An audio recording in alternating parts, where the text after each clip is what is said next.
Hello, and welcome to Oh, for the Love of Art, where, well, do you like art? Do you like talking about art? Join us. We'd love to have you. So my name is Marlita Hill, and I live in Southern California, and I am a choreographer and dance educator. I also write and speak and do podcasts, and so I do different things. I say that I do not make my living through choreography, but I do make my living through my creativity.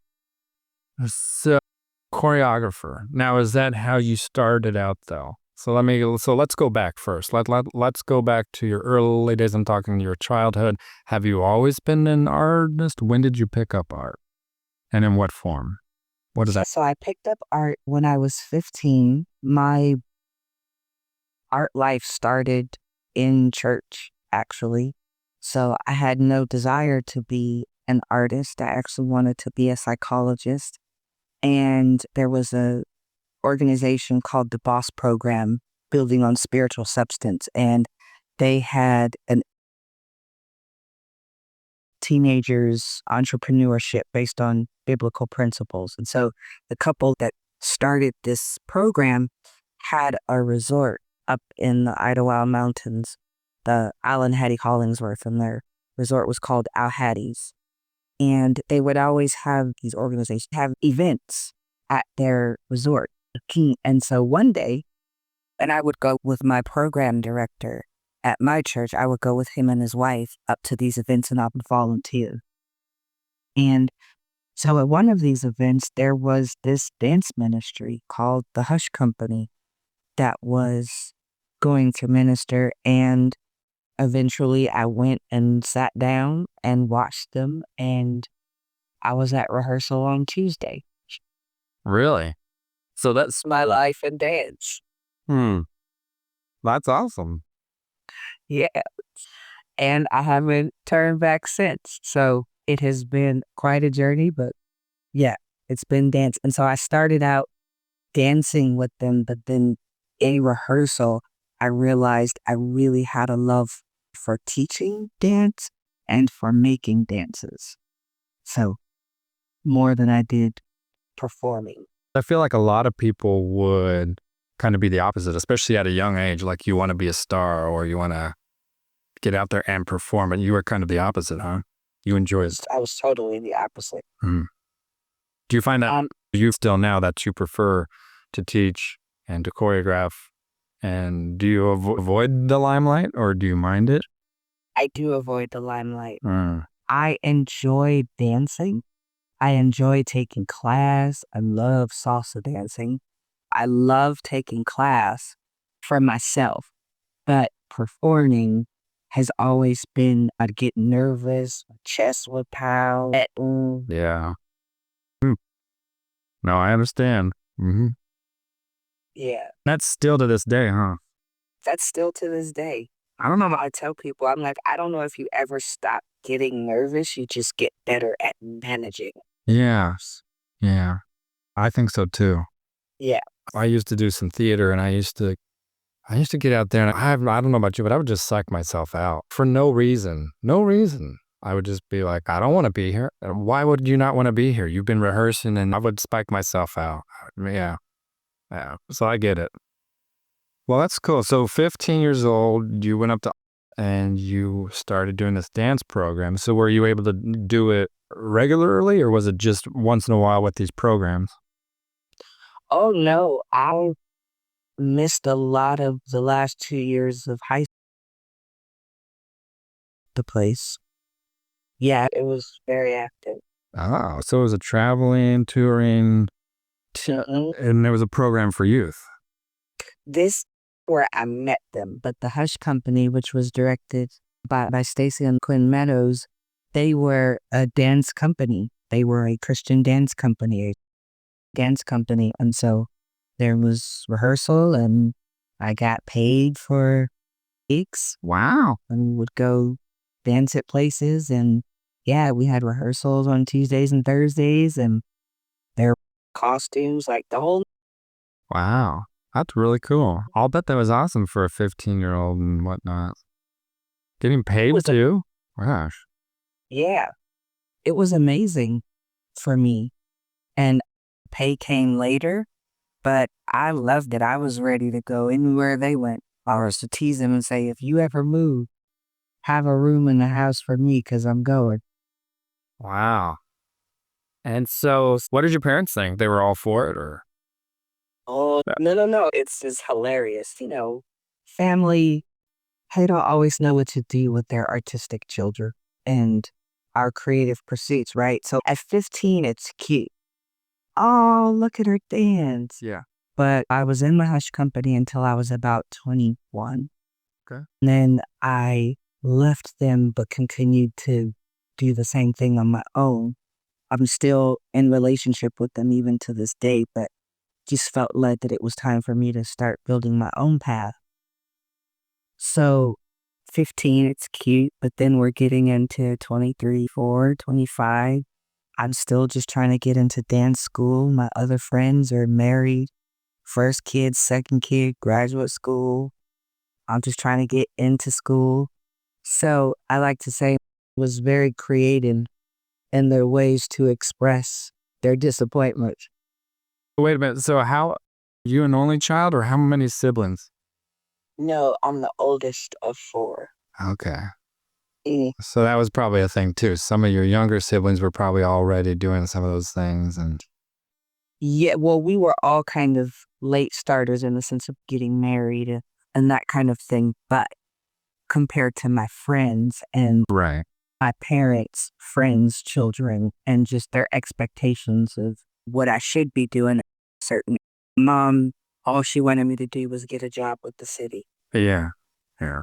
Uh, that's what she wanted. Being a parent is a trip. I can understand torn your child to do what's in their heart and their passion, but also, gosh, you know what it takes to live too. You have, You do know what it takes. and yeah, you don't want them to be on the street, so to speak. So I understand that, but yeah. And I made it. I scrapped by. I found ways.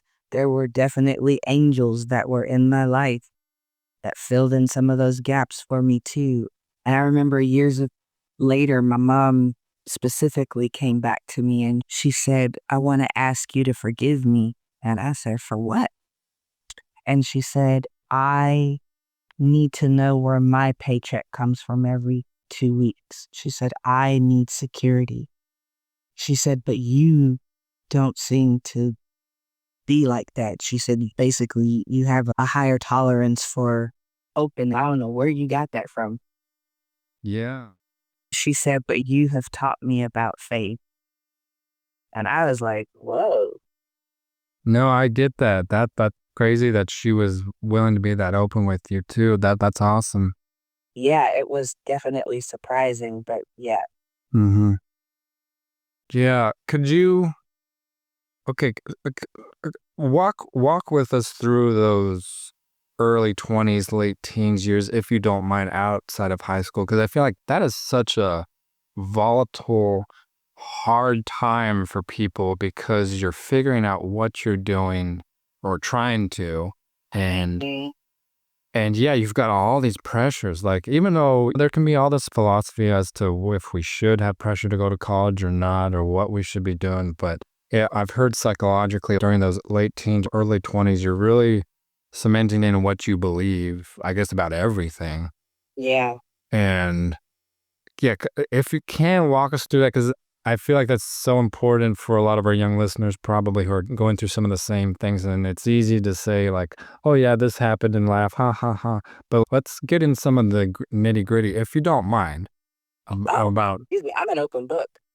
saying, like, yeah, like what some of that felt like, or give us some stories. Yeah, like when you decided you had to pay rent or not, or what. Yeah. So, just in general, first of all, you're grappling with a couple of things. For some of us, it's I'm trying to figure out what I'm doing. I don't know which direction to go. I was very clear about the direction to go. But the other thing is, I know where I'm going. I just don't know how to get there.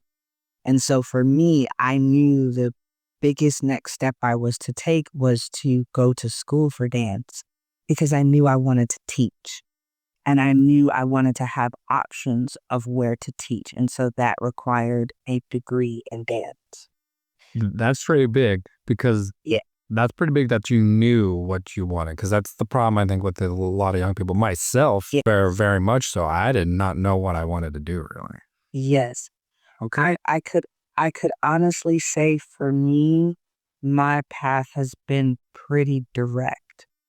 Knowing where I'm going has not been my issue.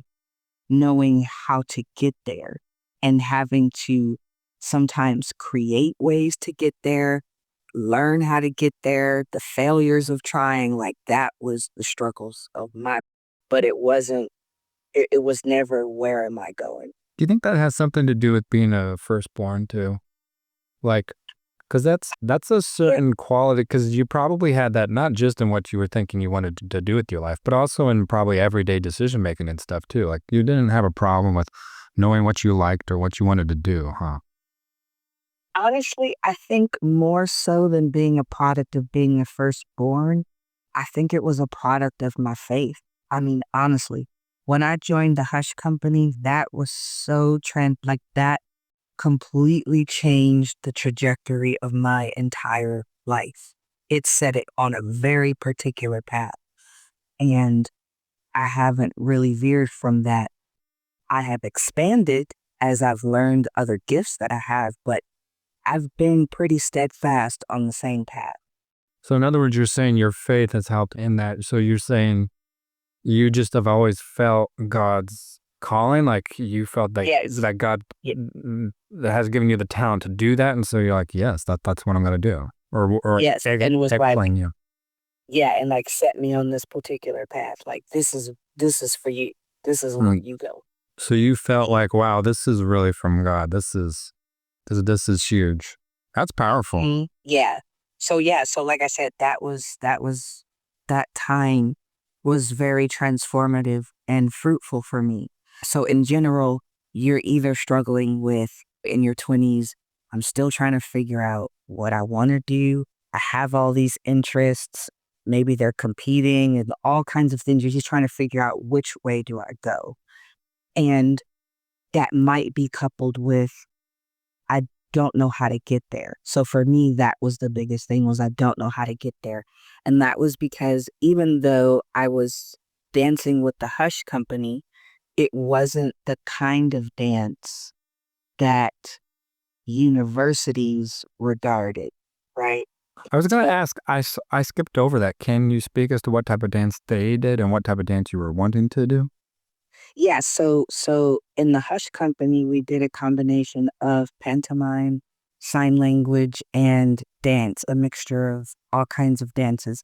Where in university settings, they're specifically looking at modern, at least back then, modern and ballet are the. So I was not trained in modern dance or in ballet. I didn't grow up going to dance classes. Again, I didn't want to be a dancer. I wasn't even thinking about dance. And I've seen it before. My grandmother used to take us to all kinds of cultural events and we traveled and that kind of thing. So I was well versed in the arts, or should I say, well exposed to the arts. But there was something about the Hush Company, and that's why I say I was set on that path. That was very particular when that happened.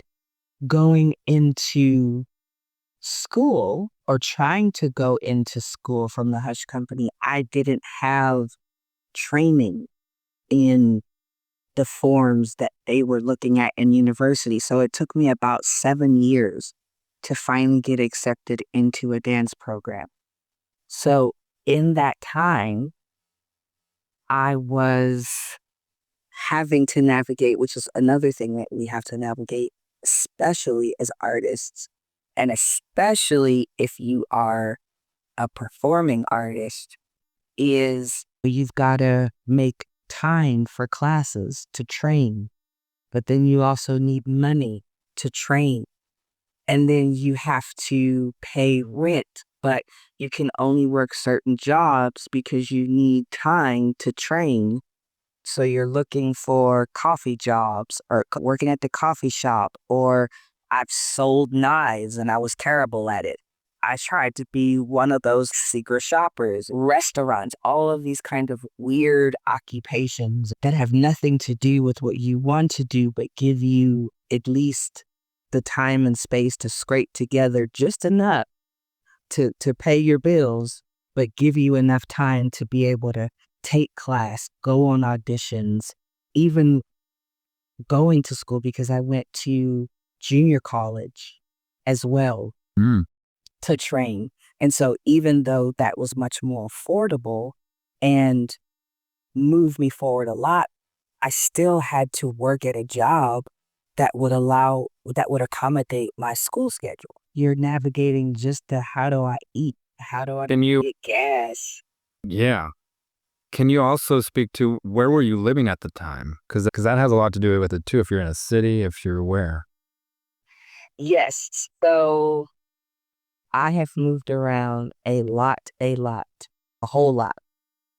But I've I've lived all kinds of places. I've lived when I was going to Orange Coast College, I lived in Costa Mesa. I rented a room in Santa Ana.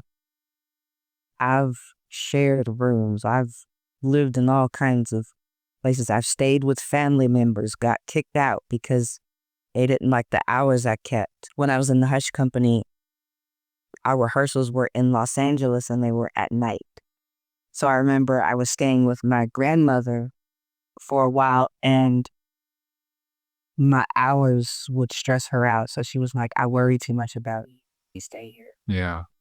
Aw. That must have been quite the feeling when grandma kicked you out, huh?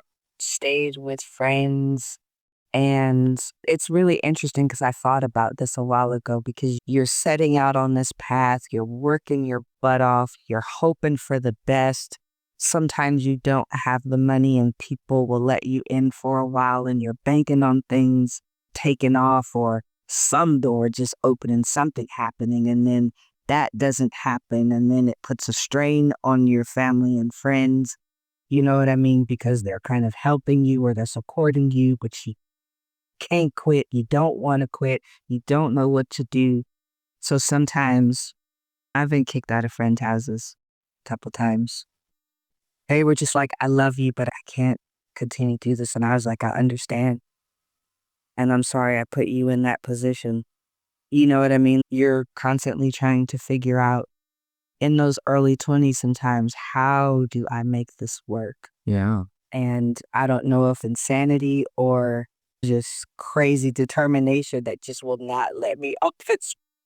Well, that's what I was gonna say is that speaks to you as well. Like you've had, I think a lot of people, and then probably you too, maybe you can speak to this, would have thought, okay, wait, at some point you would be like, all right, maybe I'm just not supposed to do this. This is crazy. Like I need to get a regular job so I can have a place to live, not be a burden on other people. So blah, blah, blah, blah, blah. But there was something inside you that was like, no, that's not true. I'm not going to give up. I'm still supposed to be on this path. So to me, that either speaks to an enormous amount of faith or insanity, or maybe both. I think it's a good thing. Those are the people that you hear about in history and stuff, or the people that some people would call crazy, but no, they just had the drive and they were going to see something through. So that's admirable, I think. As an artist, you have to.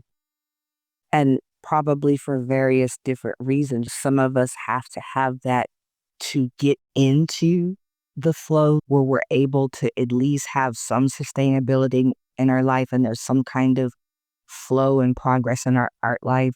Some of us have to exercise that faith to stay in it because once you get in, it's a whole other matter to stay in and to stay active, especially when life and responsibilities and all that kind of stuff start to pile onto your shoulders and things.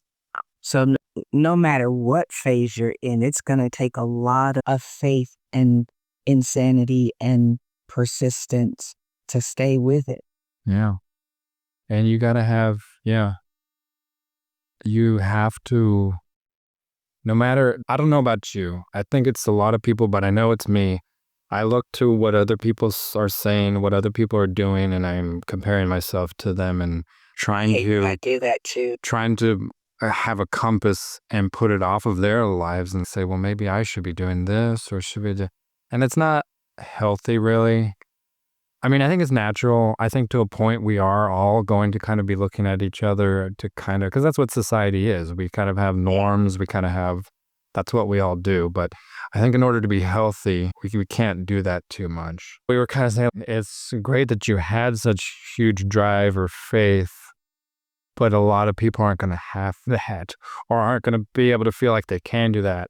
And gosh, there's so much on the spectrum of that. You're kind of at a far end of people that have sacrificed pretty much everything to do what they love, what they feel they're called to do, what their art form is. And then there's people, I feel like I'm kind of in the middle where there's part of me that's just liked regular life a lot too. I like having a family. Yeah. I like being able to pay rent, to have those normal, quote unquote, normal things and not really sure what I wanted to do too. So therefore, I just kind of was in the middle. And you can see that as kind of a bad, oh, well, you're kind of just lukewarm. But I don't think it is necessarily bad. I think it's everyone is just on a different path. Yeah. And I would say, before you put me on too much of a, I tried to leave several times. I tried to do something else. I tried to walk away. I even went to Bible college one time thinking, okay, this is it. I tried to do arts. I tried to do anything else I could, and it just wouldn't leave me alone. I just kept finding myself drawn back to it. And so, yeah, finally I relented. But I tried. I tried to walk away. I understand that too. I understand that too, because I think that is an attribute of artists as well, in that that's a sliding scale of a lot of different degrees of it too. I myself, even though I'm doing a somewhat normal job right now to pay the rent, there's been a lot of hard times where my wife and I are both artists, but we're also trying to kind of lead a somewhat normal life. And Mm-hmm. there's been times where I was like, 30 some years old, and like I was in a job that I did. It wasn't horrible, but wasn't really that enjoyable. It wasn't my thing. And I was just like, what am I doing? And then there was a part of me that's like, okay, I've never, any of my jobs have I found that I really enjoyed and that I love. And so I was like, well, if I'm never going to find a job that I really love, I might as well go in and do something that makes more money. Yeah, Because seriously. there was the thought that, well, maybe I should become a doctor. That sounds crazy, but my father's in the field, and and so he's always encouraged me to. And I wasn't thinking about it real seriously, but for a moment, like I can remember driving home from work and being like, what about this? Let's go down this path and let's think about this. So let's say I even do. Let's say even if I could go back to school, then go to medical school, then make it through medical school, all while having a family even if I could, which is a long shot, and come out on the other end and be like, even if I was the greatest doctor in the world, I became a world-renowned surgeon, blah, blah, blah, blah, blah. I came back to the thought that even if I was doing that, even if I was saving lives, I developed a cure for cancer, I feel like I would be in the back of my mind thinking, all right, this is all great, but when am I going to be able to get the real work done or the cool stuff done? Like in my mind, making silly sketches for online or Yeah. doing art. And I was like, when I started thinking that and realizing that that was in my heart and that was in the back of my head, I was like, that's significant. And that speaks to what you're talking about and what all artists have. No matter where we are on that spectrum, we're always going to come back to art of some kind because it's all a part of us. It's just the way we're made. And for me, I'm Christian, so faith is very central to my life. But I remember it was like, okay, I've tried everything else that I know to do. I've tried to walk away. This is not going away. So this is what we're doing. Okay. And then there's the how question that a lot of us face, and which is one of the biggest struggles, right? Because I think one of the first struggles is the audacity to believe that I am an artist and can be an artist. And then once you get over that huge, massive Everest mountain, Yeah. then there's the how. And there's the traditional route, and then there's the rugged route that I took. Not because I didn't want the other route, but because they wouldn't let me in. Okay. Okay. Okay. But for our audience, tell us what you mean by the regular route and what you mean by the rugged route. So for a dancer, the regular route would have been I got accepted into a dance company and I was a dance company member. And then I got opportunities to choreograph on the company. And I see some of my dance students because I teach at university, which is how we met, you and I, Right. but they get accepted into a dance company, and then that leads to other opportunities and more expansive opportunities. That was not my route. I'm a terrible auditioner, so no, nobody was going to let their company because I could do it, but I was terrible. It took me so long to get into school that my confidence was really fragile. And I was a late starter. I was a late starter in those forums. And while other people in my program, this is when I was going to school in Baltimore, while other people in my program were stretching and working on their turns and that kind of thing, I wasn't interested in that. I was interested in making dances. That's the regular route. You know, for a visual artist, it might be you get accepted in the gallery or you get this prestigious fellowship, and that leads to you get in the artistic infrastructure that exists, right? Route where the rugged kind of DIY route is you make opportunities for yourself. So I self produced my own concert. I saved up some money, auditioned some dancers, and talked to the school who let me use a classroom. And I had a friend who had produced concerts and she helped me put it on. It was in a class with me. I got these dancers together and I put this show on. Wait a minute. So when was this? Was this during school? This was 2014. During your school years? Mm-hmm. And so, but you were probably, I was out of school okay, so back then. how old were you then, if you don't mind me asking? This was 2014, so I was in my I was in my 30s, like 32, Because 33. I was about to, because that takes some audacity too. That takes Yes, it does. some to be able to say like, you know, I'm gonna just make this happen. I'm gonna make a concert. I'm gonna make my own company, basically. Like that's takes some motivation. And that for me has been, in my eyes, that's been the only way that I could have had an art career because I was not welcomed in at that time through the front door. I say I was the one who was sliding down in the vents, hopping up through the grates in the floor, coming up through the oven, That's funny. slide down the chimney.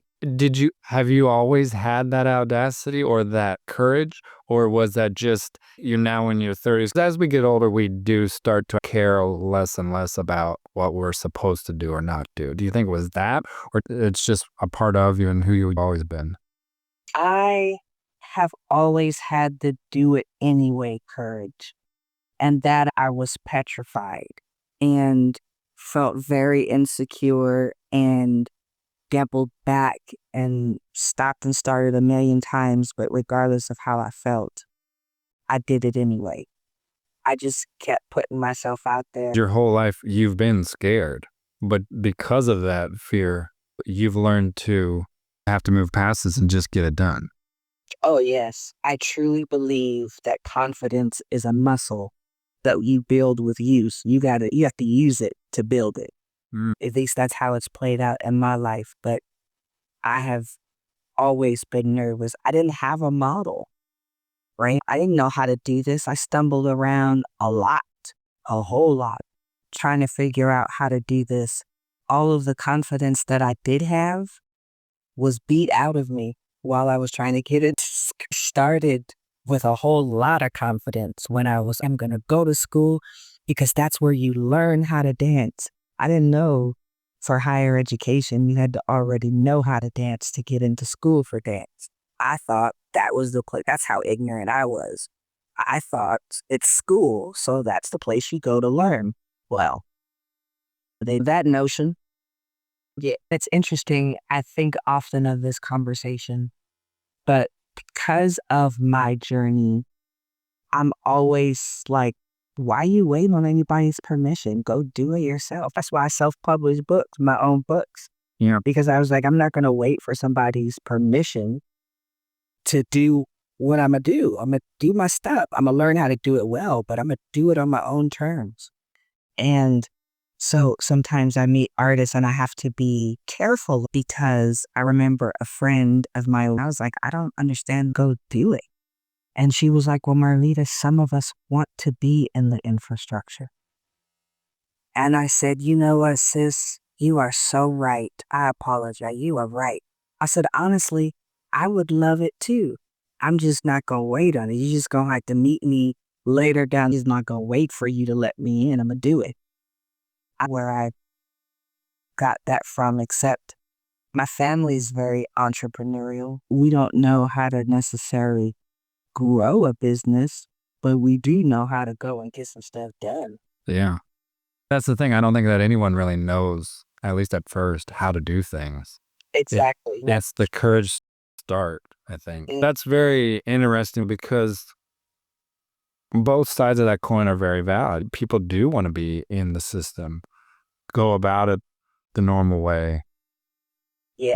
MacArthur grant company to commission me and that kind of thing. But Right. the way that I get there is going to be different than else's journey.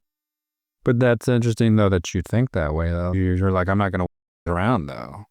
Yeah. And I think that a lot of people, including myself at times, we think that's the way to go. Other people know more than. Is that just how you've always been? Have you had many heroes in your life that you looked up to? Or was it always just like, oh yeah, no, that's cool, but I'm going to do this? Had a time in your life where you thought, I need to be doing it this way. This is the way that I should be doing things. Oh, of course, but mine were much more on the ground. I don't remember being well versed of other people's lives and journeys. I wasn't that kind of people who are well versed and they've studied other people's biographies. They know this artist, who they are and their trajectory. And I was never a person like that. I should be more like that. You think you should have been more like that? In a balanced way, I could be more like that, to be more aware of other people. But I was so busy trying to get my own path started, I didn't think to think of nobody else. Yeah. So you think you maybe should have paid attention to what other people were doing more so you could maybe try to be a little bit more like them? I don't know if it was to try to be more like them or to be more aware of what's around me. Do you know what I'm saying? To be just more aware of my field, more aware of. Huh. Yeah, what's going on in your me? I've never been a person to want to try to follow somebody's. That's never occurred to me to try to do or even a desire to do. I don't know where that comes from, but I can't remember ever trying to do that. There are people that I've wanted to know. There are people who I've wanted to walk with me in my journey, but nobody's journey that I looked at and was like, this is what they did. I need to do this. I think that's healthy though, because I get what you're saying. I think all of us need to be aware of kind of what's going on in our field so that we can, because what are we obviously trying to do? We're trying to speak that field in some manner. So, but I think I mean, those people that are great strides in any art form, I feel like are people that don't really care at all about what other people are doing necessarily.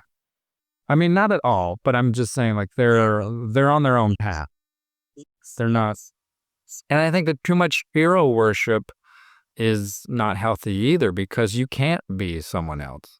No, you can't. No one's you're never gonna follow and be doing exactly what someone else does and then be successful. I don't fail. No one's path is ever gonna be the exact same. So I think it was Too many variables. yeah. So I think it's if you're gonna err on one side or the other, I think it's great to err on the side that you are on. And I think that's the thing that most of us struggle with is that we tend to err on the other side of looking at what other people do so much. And that probably paralyzes us in a way because we don't know how to do that, we think. Or, And I wonder if that's a product of how I got into it because I didn't go, like, for instance, for a dancer, I didn't go through the traditional route of, or should I say, one of the traditional routes of going to a dance school. And then I went where those kinds of conversations would happen, where I would be told about other dancers and how I should do it and how it's supposed to be done. right. I didn't get any of that.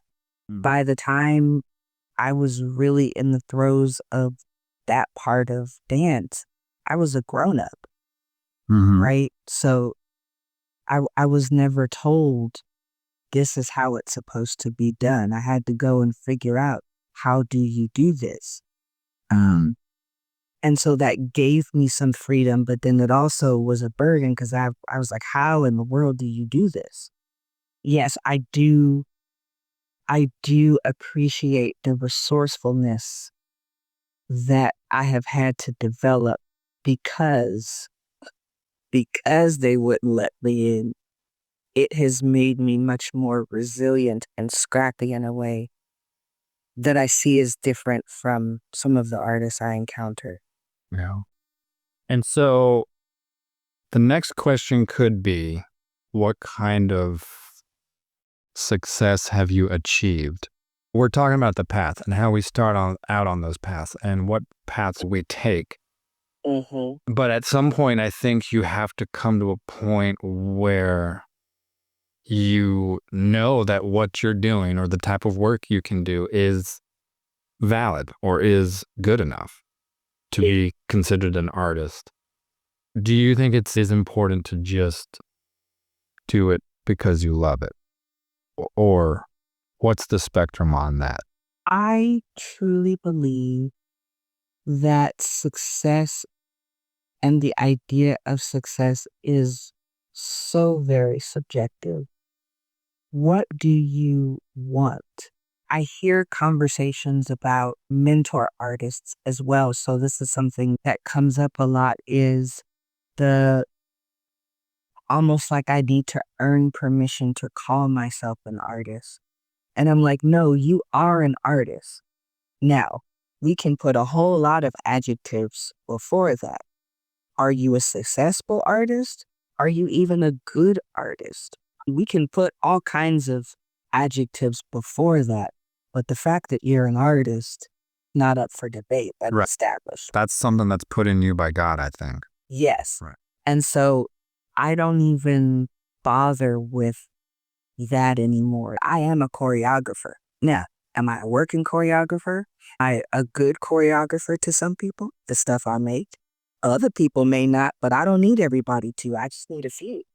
And yeah, and that a whole thing too is that there's a whole spectrum of what's good. That's very subjective too as to what's good and what's successful. I think that it boils down to what do you really want? I remember in my late 20s, I was like, I want to be one of the most sought after choreographers out there. That was what success was to me. Now, I'm like, I don't care if I'm doing a house concert and I get to do it with these incredible dancers, making great choreography with beautiful movers. That is what success is to me now. Now, do I want to have the experience of making work with a major company, of setting work on a major stage, yes, I would love that experience. But is that what I'm pursuing? Is that what I think is the pinnacle of success? No. Also, I'm building a life. I'm building a body of work. So I'm going to be doing this until I go on and cross over. And that has given me a lot of breathing room as an artist to go, there's not this thing I have to achieve by this date. Dance Magazine does this 25 to watch under 25, and you've got the ESPN 30 under 30 list, and I'm like, I done blew past all them lists. You're right. Yeah, I guess we missed out on that one. Yeah. Check. Don't have to worry about that anymore. Yeah. So I'm not on any of those lists. Oh, gosh. Those kinds of things just really don't matter to me anymore. What I want for me, what success is I get to make the kind of art that I make with the people I want to make it with. Pay me for my art, yes, but I knew I didn't want my art to be the way I make my living. I knew I have other interests. I want it to be a part of my life, but it is not central to my life. And so I prayed, Lord, show me a way to build sustainability that will give me the money and the time to be able to do the art the way I want to do it. Right. And it's taken me a long time to learn how to do that and what that looks like in a way that fits my life. I'm still kind of laying the last bricks of that. But that is enough for me. And then anything else will be icing on the cake. That's powerful too. That's a big, because that was my next question kind of is, are you able to sustain yourself with your art? Is that, because to me right now where I'm at, that is the goal. I don't know if it should be, but in my mind, it's that I need to be able to do my artwork enough and in such a way, I don't know how it's going to look, so that I can have money to support myself and my family. And I don't have to work doing something else. That to me is, I love that. that's my goal. But I don't know how realistic it is. And I don't know if maybe I shouldn't have that goal necessarily. I think that it's very realistic. I think that making a living from your art is realistic. How we envision that happening can be unrealistic. Right. But I think that it's very realistic that you can think that you can make money from your art. You just have to figure out how. Right. And sometimes that means you have to create a way to do it. Right. Right. Especially in this day and age. Some people, very few people, get to do that through the systems and the infrastructure that exist. But even those are falling apart before our very eyes, shifting and changing. So can you make a living from your creativity and from your gifts? Absolutely. If anybody's doing it, then it's possible. What becomes unrealistic sometimes, I think, are the very limited ways we picture doing that. Sure. It has to be this way, or it can only be this way, or instead of, you know what, I'm gonna be open to some different ways for this to happen. Like, for instance, musicians have been really on my brain, and I've talked to a few of them because in the streaming era, right, I think Spotify pays them 0.002 cents per stream. Gosh. Yeah. Yes. And I thought, that to me is ridiculous when the technology exists for you to connect directly with your listeners. And so I asked them, like, what am I missing? Because, I get a little, what do you call it, soapboxish sometimes. I know. In my make your own route. But that's why we have you on these shows. Right. So I said, what am I missing here? Because to me, the factors of doing this is, you need a way to make the music. You need somewhere to store it. You need a way to sell it to your customers. You need a way to connect with your customers. You need a way to deliver it to your customers. all of that technology exists. So I don't understand what the issue is. And, tell me, am I missing something? Because I'm thinking the same, because a lot of times they will tell me, oh, well, Spotify, the algorithm. And I'm like, there's too much on Spotify. So the algorithm is not doing that much. And all of the energy that you have to put into telling people that your music is on Spotify, you could exert that same energy to tell them that your music is on your website. And instead of getting 0.002 cents a stream, you could get like 90 cents a purchase, right? That way, I don't need 1,000,000 people to buy. I only need 1,000, or I only need, do you see what I'm saying? It's just a different way of thinking. And so the kind of feedback that I've gotten is, oh, well, but people prefer to stream. What I'm saying is we can get locked into the limited ways that we know how to do things. And listen, I get it, because just trying to make the art is exhausting enough. Trying to figure out how to do the getting it to other people, I understand. I understand someone saying, I don't want to deal with all that. Now, Spotify is here. I can use that. It's easy. Or I just want to get into a gallery because they'll take care of everything. Or I want to do a traditional publisher because they're going to take care of the marketing. And I'm like, no, they're not. Not like you would have, not like you are going to have to actually get your artwork out though. So yeah, I think all of it is possible. It's just, are you able to open your brain to and open yourself to different possibilities of getting it done? And what do you actually really want? I think when we can identify that, because I realized too, even with companies, right, as a choreographer, I wanted to pursue these companies. But then I thought about it and I was like, you know what? Actually, all I want is access to the dancers. That's why I want to go there, is because I want to work with those kinds of dancers. And when I talked to my friend who in a company, and he said, oh, Marlita, you could just call them up directly and invite them to projects. I said, what? Oh, well, I don't need the company. I just save my money and just go directly to them. It opens up possibilities for me to do what it is that I want. Like I actually want.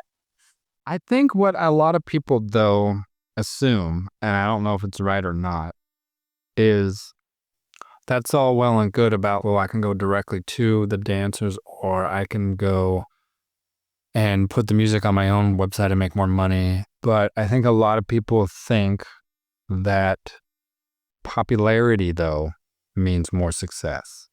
So therefore, going to those mainstream things, going into the company, going into those traditional routes, going to Spotify, that if you make it there, you know you've made it. And so why not? And then I get that. And I'm like, if that's your definition of success, then that's when I shut my mouth. That's interesting, because I don't disagree with you. What is our ultimate goal? Our ultimate goal is to make some money so that we can live and continue doing our artwork. So if you can do that another route than Spotify, by the way, we're not dissing Spotify, but we're just talking here. So if the main goal is to just, then why don't we look at different routes? It's just easier to say, well, we'll just give it to Spotify and they'll take care of it. Or we'll put our work to a gallery and they'll take care of it. That's why in my fervor for my own route and my own determination to do my art, and I'm going to figure out a way whether you give me permission or not. That's my value system. Right. I want to be wanted just like everybody else does. But being wanted is not more important to me than having my life in this art form, right? But I understand what that's like. And if somebody says, listen, I want to make it in this company, or I want to prove that I can succeed commercially, or I want to get to this, that's actually a goal for you, which is why you're moving the way that you are. That wasn't a goal for me, right? So I don't have judgments about the path that people take. I just say don't sacrifice your life for it. But that's why I say it's important for us to be clear about what we actually want. Right. For me, being commercially successful wasn't necessarily a goal for me. So that opened up a lot more possibilities. I can still work with great and amazing dancers, even if nobody knows my name. My work can speak for itself, right? That takes some bravery too, though. That takes. It does. All of it does. All of it does. And so even if I'm only self-producing in 99-seat theaters, but I'm proud of the work that I'm making and I get to make this incredible work that I'm like, yes, I want to show this. If that's where it leads me, then I'm satisfied because making great work with great artists is the thing that I actually wanted. Everything else would have been a means to that. But if I can go directly to that in another way, then I'm good. Okay, so this brings up a couple questions for me. Mm. So number one is, could you give us an example of what you have done that's not, say, commercially normal? Like the thought in my mind is you have a podcast yourself and where you've put that, as opposed to, say, Spotify, and why you chose to do that. But maybe more importantly, first let's touch on, because it's what we were just talking about.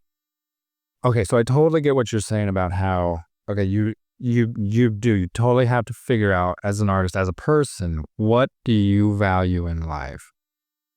As far as, I think, in your artwork, first of all, what makes you happy? And also, I think you have to also, especially as a younger person, I think about lifestyle. What type of a life do I want to live? Do I want to have a family? Do I want to own a house someday? And it might sound stupid, especially at 20 years old, but the seeds that you plant, Big difference. the seeds that you plant at that age are gonna, and I'm not saying you have to know, because that's a dangerous path too. You don't have to be like, oh my God, I want to eventually have a family and a house, so I can't go try to be an actor in New York right now, even though you're only 20. No. I definitely think you should take risks. You should try things, especially when you're young. But along the way, though, I think along that path of trying things and being brave and doing crazy things, I think you also need to be considering as well, we don't live forever. What are the long-term goals that we want from life? Mm-hmm. So with that, you keep on saying that you've kind of figured out you're happy with doing certain aspects of your art. You don't need to necessarily be commercially hugely successful, but let's get to the bottom line here. And if you don't mind me asking, how then do you live? How do you make a living? Yeah, so I make a living. Like I said, I don't make a living necessarily through my choreography. I make a living through my creativity. Thankfully, a lot of the stuff that I'm involved in is in creative fields. So for instance, I teach dance at the university. And then I've created my own programs where I mentor artists. I've written books. I do different projects, those kinds of things. So I'm not always making dances, but my living and where my money comes from is a lot of things that are adjacent and are in the art field, but I've utilized other gifts Hmm. in relation to that.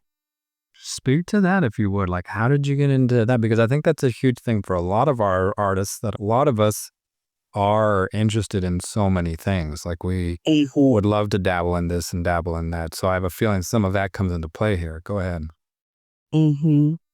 So I said earlier in our conversation, that I asked the Lord, show me how to build a life of sustainability where I can do this and use what you've given me. And that's when my first book was 2008. So this was a little after that. But I continued to see books, and I what type of book knows? So I have 5. Most of them are about art and faith. That's the field that I'm in. That's where I felt led to speak. And so art and faith is one of the things that I write about. As I have continued my own life, I realized entrepreneurship is another field. So I say my work is an intersection of faith, art, and entrepreneurship. I'm either talking about one of those or I'm talking about a couple or all of those in relationship. I started seeing a need for support for entrepreneurship, particularly at the beginning of one's journey when they're trying to figure out what it is they're even doing. So I have a workbook about that, and I've created courses. And for me, I'm an educator. I have exploited and continue to exploit that gift of teaching that allows me to create different things and partner with people. I found what my gift was. In addition to being a choreographer, I realized that everything that I do, from making a lesson plan to making a dance to writing a book to starting a business, all that stuff is the same thing. To me, all those things are the same as being a choreographer. As an educator and recognizing that I have a gift for teaching and a gift for taking complex subjects and simplifying them for people and creating systems and frameworks, and that was something that I recognized. And so I started to use that. And that has been a major way that I make money, is through that gift of teaching. And I could do that in something as traditional as a university, or I went on to create my own stuff and my own way of teaching. Yeah, 5 books? Wow. Yeah. So that's big too. There's a lot of big things here. Let's break this down a little bit more, if you would. So Sure. I totally get that. Like, I think as you grow older or you realize what you are good at more and more, you realize what you like doing more and more, what you just can do. So if you could speak to that, about how did it come about that you thought, oh, I'll write a book, or, oh, I do this a little bit better than most, or like a lot of people come to me for advice, or how did it come about that you even found that you could do these things? For me, it was prayer, right? For me, this was something that the Lord put on my heart. For other people, it might be conversations with friends, like, what do you see that I'm good at? Some of you might ask, some of you might start to pay attention to the things that you feel drawn to, or maybe there's something that's consistent across the things that you do that you're like, hey, I know I've done this in different fields or with different people, but this is something that's consistent. Like for me, I started recognizing teaching is a consistent thing for me. And that's something that I knew that I loved from the Hush Company. I only thought teaching dance, but then I realized over time that that gift extended to other areas. I could use that same gift in other areas as well. But my eyes were open to that in the Hush Company when I was asked to teach in rehearsals, right? And so I know some artists I have met who, like for instance, a graphic designer or an artist. And there used to be a time where we kind of poo pooed the more commercial side of things. Oh, I don't want to do that because I'm selling it out. I want to be a real artist. Right. I never made those kind of judgments. Listen, I will take this gift into any door that opens that's reputable and honorable, right? But I'll take this gift into any door that opens. I'm even investigating, how can I do this in a corporate setting? What would this look like for me to take this? Because I know of an artist who's a theater artist, and they've used improvisation to his program to, and employees deal with improvisation. And access creativity better using their theater training.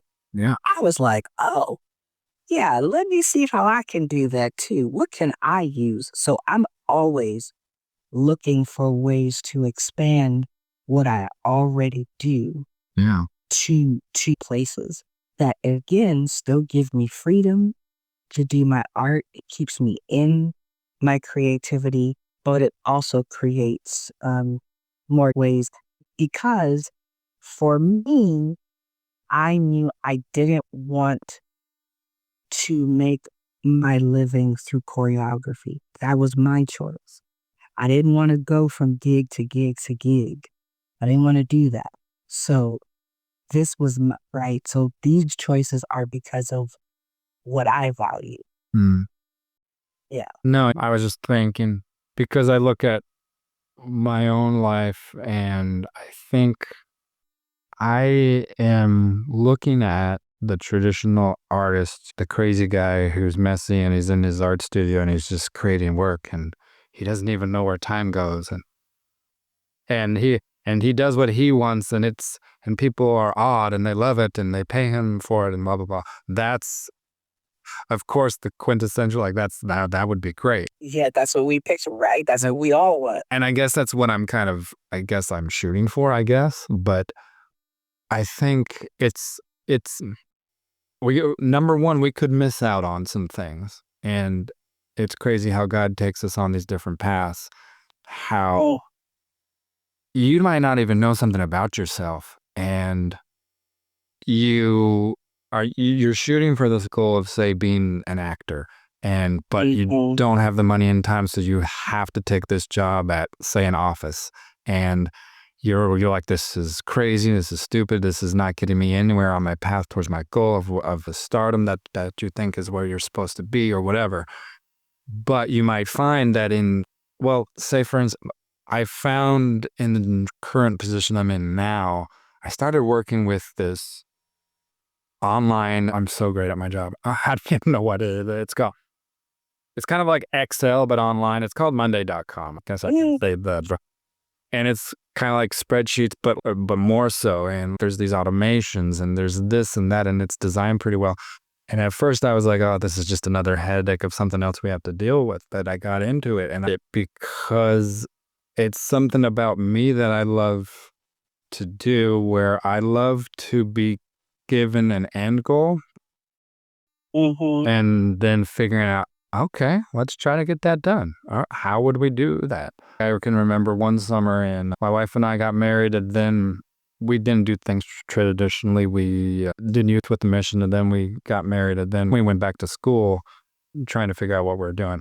So anyway, so we were married and we were in school, and it was one summer. My wife was thinking ahead towards the fall semester, and I think she was going to be choreographing or teaching, or she was thinking about this dance. She was like, do you think we could make a merry-go-round for stage that the dancers could come on and off of and dance around, do their thing?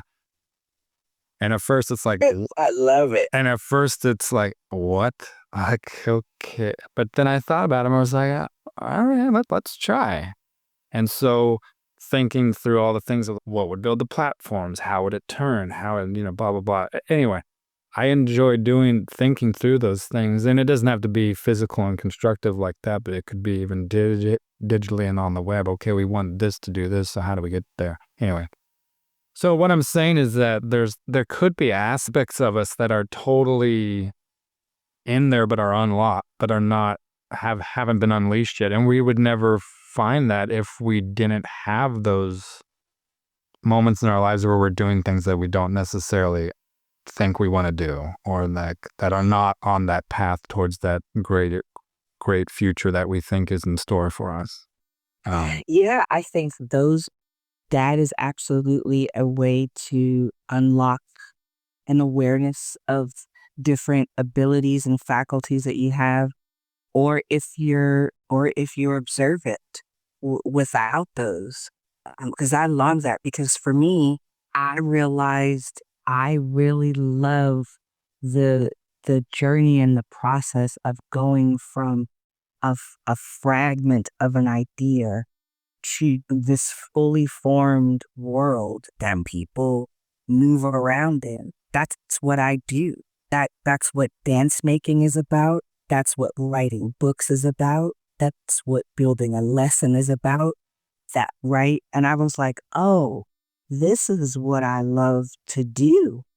And so just like you like working towards hitting goals. And because of the path that I've chosen and the desires and the goals that I have, using that knowledge of myself and creating opportunities to pursue that, that gave me and is giving me the freedom to do the kind of art that I want. That's my way of paving that way. And if I can say it this way, it's that you've found a process that you enjoy. Yes. Because I think a lot of the times we look at what is the end result that I want? Right. What type of product do I want to produce? I want to do Right. this type of art. I want to be this type of person with this type of career. When maybe what we should be focusing on a little bit more, or at least in the here and now, is what types of things do I like doing?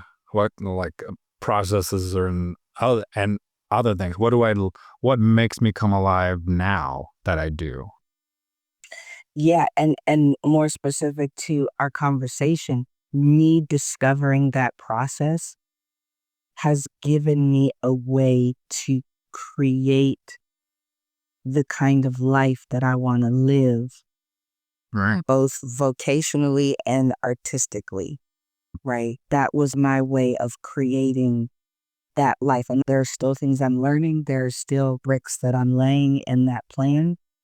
But me realizing and recognizing that different ways that I could exploit that process and expand that process to create sustainability that would give me freedom to do my art, that was what worked for me because of what I wanted, right? I didn't want my choreography to be the way I make my living. Pay me for my choreography, pay me. But I'm like, if I do 1 to 2, 3 at the most choreographic projects a year, I'm good. Right. Sometimes I need a break. I write books, I travel, I do other things. Some people are very prolific and they can just go from project to project to project. I need some space. Right. I think that's true for not just you. I think a lot of times we need to get away from our art in order to come back and maybe think about it from a different perspective and to do it better, maybe.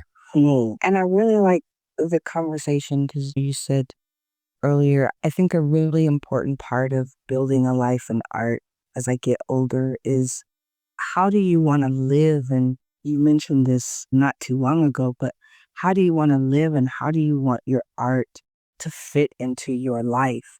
And that can change from season to season. In my 20s, I had the energy to be up all night and jump from gig to gig and take class for 10 hours a day and then be up all night doing such and such. I don't have that kind of energy right now.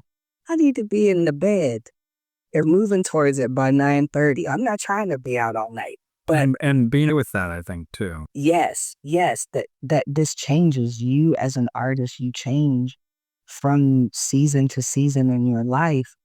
But even in that dynamism, is that the word? Even in that dynamism, the question of how do I want this art to fit into my life is an important question. And that guides some of the choices that you make about how you be an artist and build your art practice. The ultra successful visual artist or something. Neither can I.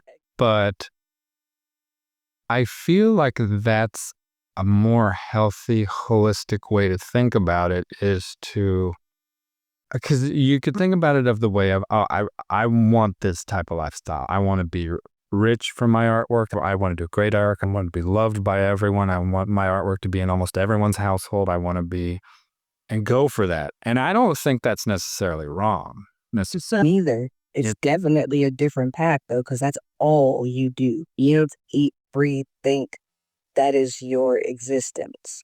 But I almost think for most of us, it's not going to be that, because that's a lot.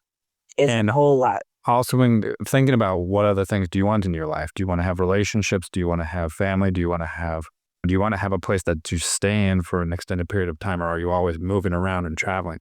These quote unquote little things. And I think a lot of us, at least early on, were like, that will fall into place. We just want to do this. And so that's not necessarily wrong. I don't think But I it's either. think it's very healthy, maybe especially when you're early on in your career and maybe early 20s and so on and so forth, to have both things in your mind, though, of like, yeah, I got this goal that I think I want, but I think it's kind of healthy to have the mentality of, the reality is, though, that I need to think about how can art fit into what I need as a person, and Mhm. what type of person do I want to be? What type of a life do I want to lead? And then let's think about how I can be an artist and me at the same time. Or should I say, if I want to go that super high, how can I do it in a way that I don't sacrifice the altar of trying to pursue that? Do you know what I mean? Because we get so engrossed into the making of the art and getting to the goal that we don't consider the toll it takes on us. And we have seen to the ultimate end the price that artists pay in doing this when they don't think about those things. Yeah. And I guess I should preface all of this to the audience is that, of course, I'm coming from the perspective of, I have not gone for the high fuel, high octane, get to that celebrity status. I thought at one point I did kind of want to do that, and it just hasn't happened. But I am not at all saying that's wrong. I think that if that's what you do, if that's what you feel like you want to do, if that's what you have the energy for, go for it. And that's another thing I've learned too. Maybe you can speak to this as well. I have been afraid too much, or I've overthought things. I have thought, oh, that's not me. I can't do that. I was young. I've been doing impressions, like impersonations, since I was 7 years old. So when I'm younger, my mom makes me do it for other people, doing these acting type of things around people. And they're saying, oh, you should be an actor. Oh, you should be an actor. I loved movies, television. We all do, but I loved that. And in my mind, of course, I would love to be an actor. I would love to be a celebrity. I would love to do in showbiz. But I always thought, yeah, right. Okay. Everyone would love to be an actor. Yeah, yeah, sure. Later on in life, I look back at those experiences and I'm like, I'm not saying I could have become a star and that I was all that great, but I think the important thing is to don't tell yourself no necessarily. Try those things. If you think you want to do it, if you think you can maybe do it, do it. If you have the game, because you never know. And maybe it won't lead you to stardom in my case, but it might have led me to a different path that led to this and that. Not that I'm regretting my life. I love my life now. Life is a crazy pattern of choices that we make, but I'm just saying, Yeah. I definitely encourage that to anyone out there. If you have the opportunity and you want to, and it's not underhanded or illegal or something, then go ahead. Try it. Yeah, I absolutely agree with that. That's why I keep emphasizing I started in dance late. So by the time my dance career practice started taking off in whatever small way that it has, I was older. I was in my late 20s, I was in my 30s. And so I was thinking completely differently than had my dance career or practice taken off when I was 19. Do you know what I'm saying? So that's why I keep emphasizing, what is it that you want? How do you want to live around this art? Because sometimes we think about making art, but we don't remember that we still have to live. And that's not just making money, that's taking care of yourself and considering yourself in the pursuit of this goal. Because sometimes, if unchecked, our ambitions to make and share this art could consume us in unhealthy ways if we're not paying attention. because the drive and the desire and that creative force in life is so strong, and it's a beautiful thing. But sometimes you got to wield that thing and make sure you're relating to it in a healthy way that will give you longevity. I want you to have a life in art. I don't want you to be a shooting star or a star that burns out. I want you to have a life and a healthy life in art and a long career, whatever that looks like. If it's at the top, if it's locally or regionally, whatever that is. I'm tired of seeing artists die out young. I'm tired of that. I don't want that. Whatever that looks like for you, I say anything is possible. You just have to open your aperture for the ways that it can be done. Right. Yeah. No, that's true. And how do you think? Okay, so I'm thinking about a 20-year-old right now who's listening to this. How do you think they do that? They do have some ambition to do something what a lot of us would consider great or out there. Mm-hmm. Mm-hmm. Mm-hmm. But they also have their foot kind of in they come from a family and they like family, but they're not quite sure. How would you suggest they open up to all types of possibilities to do the things that we've been about? Go for it, but also keep in mind, more of a holistic approach. Do you think there's certain things that they can do to help with that? Well, I'll speak generally. I think that even in your 20s, you have kind of an idea of some of the things you want, right? I think I'd like to be married. I would like to have kids one day. I'd like to be close to my family. You don't need to know details, but generally kind of the kinds of things you would want in your life. So thinking about those, but also considering what season are you in? You're 20. You don't have any responsibilities. You have no kids. You have no husband. You may have a boyfriend or girlfriend, but listen, they got to get with the program, right? You have no responsibilities. And so if you want to go all balls out, go balls out. That might shift. I remember when I was teaching at the arts high school, I was amazed by how young some of our applicants were who were wanting to apply for a teaching position. And they were like, I've been on tour and I'm tired of touring. And so now I just want to be home more. I want something more stable. There are natural seasons in your life. There are shifts and changes. Sometimes that's because you get married, happens to a family member. That's just you get tired. You want something different than what you've been doing. And so being able, or should I, has helped me is to think in seasons, right? This is the season I'm in right now. So what's available to me now? How do I want to operate now? So in other words, I'm also, being aware. what did you say? So you're saying take stock, be aware of what season you're in and what. You're thinking about that. What kind of time and energy and resources and stuff like that do I have to do what I want to do? And what can I do within this? How far do I want to go? And if I can say something real quick too, Yeah. part of that is too, don't think if it's going to happen, it'll happen necessarily. Because I think No. that's been something that I have thought too, like, oh, well, if I'm meant to do this, then eventually I'll find a way to do it or whatever. Yeah, no, you got to make it happen. Yeah, we're not given tomorrow.